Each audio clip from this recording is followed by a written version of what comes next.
We need to shut them down. Jack stepped forward, the shard glowing brightly in his hand. Thorne, can you neutralize them? The older mage nodded and raised his staff. A golden light spread from the tip, surrounding the orbs. They shuddered and flickered, their glow dimming. But as soon as they seemed to fade, more appeared, emerging from the shadows further down the corridor. Elyra loosed an arrow, the shaft glowing with a faint silver light.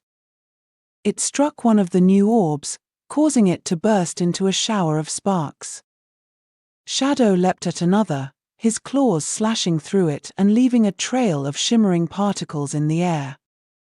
Selene, can you stabilize them? Jax asked. She focused her energy, violet light streaming from her hands. The orbs closest to them slowed, their erratic movements becoming sluggish. But the farther orbs continued to advance, their numbers increasing. We can't hold them all, Thorne said. We need to push through. Jax led the way, the shard's light cutting a path through the glowing constructs. Selene stayed close behind, her magic keeping the orbs at bay. Elyra and Shadow covered the rear, while Thorne maintained a steady barrier of light to protect the group's flank. After what felt like an eternity, the corridor widened into another chamber. The orbs stopped at the threshold, their light dimming before fading entirely. The group paused, catching their breath. That was too close, Elyra said, lowering her bow. If there had been any more of them. They're a defense mechanism, Thorne said, his voice calm but firm. A warning to turn back. But we're beyond that now. Jack stepped forward, surveying the new chamber. It was smaller than the last, but the carvings on the walls were even more intricate. In the center stood another pedestal, but this one was different. Instead of a single crystal, it held a metallic disc, etched with symbols that pulsed faintly in time with the shard's light. Selene approached cautiously. This is something new, she said. It's not a fragment, but it's connected. What does it do? Jax asked. I don't know yet, she replied. But it's drawing energy from the shard. Thorne examined the disc, his expression thoughtful. It's a key, he said. Or a map. Something that guides us to the next step. Elyra frowned. What if it's another trap? Everything here is a trap, Jax said. But we can't stop now. Selene placed her hands on the disc, her energy flowing into it. The symbols flared, and the shard's light grew brighter. A soft hum filled the room, and the air seemed to vibrate with anticipation. This is it, Selene said. It's pointing the way forward. The room shuddered, and the walls began to shift. A new corridor opened ahead, glowing faintly with the same light as the disc. Jack stepped toward it, the shard lighting his way. Let's go, he said. We're not done yet. The group moved into the new passage, their steps firm despite the unknown. The shard's glow pulsed steadily, guiding them further into the heart of the ancient structure. They had no idea what awaited them, but they pressed on, ready to face whatever lay ahead. The new corridor stretched ahead, illuminated only by the shard's faint glow and the faintly pulsing runes along the walls. The group moved cautiously, each step measured and deliberate. The air was colder here, and the silence was profound, as if even sound dared not enter. Elyra tightened her grip on her bow, her keen eyes scanning every shadow. The air seemed to thicken, and the faint glow of the runes made the shadows appear to stretch and shift as if alive. The air seemed to thicken, and the faint glow of the runes made the shadows appear to stretch and shift as if alive. "I don't like this. It's too quiet." "Quiet usually means we're getting closer," Jax replied. "Whatever's at the end of this tunnel doesn't want to be disturbed." Thorne's voice was low and thoughtful. "Or it wants us to think that." "Keep your wits about you." Selene walked close to Jax, her hands still glowing faintly. Her posture was focused, her shoulders set as if bracing for whatever lay ahead. Her voice was calm, though her eyes held a glimmer of unease. Her posture was focused, her shoulders set as if bracing for whatever lay ahead. Her voice was calm, though her eyes held a glimmer of unease. "I can feel the energy ahead. It's different from before. Sharper. More focused." Shadow padded ahead of the group, his movements almost silent. His ears flicked back and forth as if catching distant, inaudible sounds, and his tail hovered low, a sign that he was alert but cautious. His ears flicked back and forth as if catching distant, inaudible sounds, and his tail hovered low, a sign that he was alert but cautious. He paused, sniffing the air, and then looked back at Elyra, who nodded and gestured for him to keep moving. The wolf's ears swiveled, his posture alert, but he made no sound. The passage began to slope downward, the walls narrowing until they seemed to press in on all sides. The glowing runes flickered occasionally, casting brief, sharp shadows that danced across the stone. The cool light made the air feel even colder, and the shifting patterns created an eerie sense of motion that played tricks on their eyes. The cool light made the air feel even colder, and the shifting patterns created an eerie sense of motion that played tricks on their eyes. Jax paused at one point, raising the shard higher to illuminate the path. "There's something here," he said, his voice barely above a whisper. Selene stepped beside him, her brow furrowing as she concentrated. She hesitated, glancing around the dimly lit corridor before taking a deep breath. Her movements were cautious, her hands hovering slightly above the surface as though sensing the unseen energies before proceeding to address the barrier. She hesitated, glancing around the dimly lit corridor before taking a deep breath. Her movements were cautious, her hands hovering slightly above the surface as though sensing the unseen energies before proceeding to address the barrier. "It's a barrier, but it's not physical. It's woven from the energy in this place. I can unravel it, but I'll need time." "Do it," Jax said. "We'll cover you." Elyra moved to Selene's other side, her bow drawn. Shadow stood at her feet, his growl low and constant. Thorne stepped back, raising his staff, the golden light at its tip ready to strike if necessary. Selene knelt, her hands hovering over a faintly glowing point in the wall. She began to chant softly, her voice blending with the hum of the runes. Violet light streamed from her fingers, intertwining with the faint patterns etched into the stone. Jax stood close, the shard pulsing in his hand. He glanced over his shoulder at Elyra and Thorne.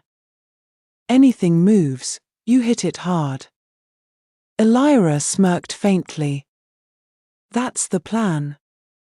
For several tense moments, the only sound was Selene's steady chant and the faint crackle of her energy as it wove through the barrier. The runes on the wall grew brighter, then dimmer, pulsing in time with her spell. Then, without warning, a low rumble began to echo through the corridor. The ground vibrated, and small stones dislodged from the walls, clattering to the floor. "Here we go," Elyra muttered. A shadow moved at the edge of the shard's light, and then another. Figures emerged, barely more than silhouettes, their forms shimmering like heat waves.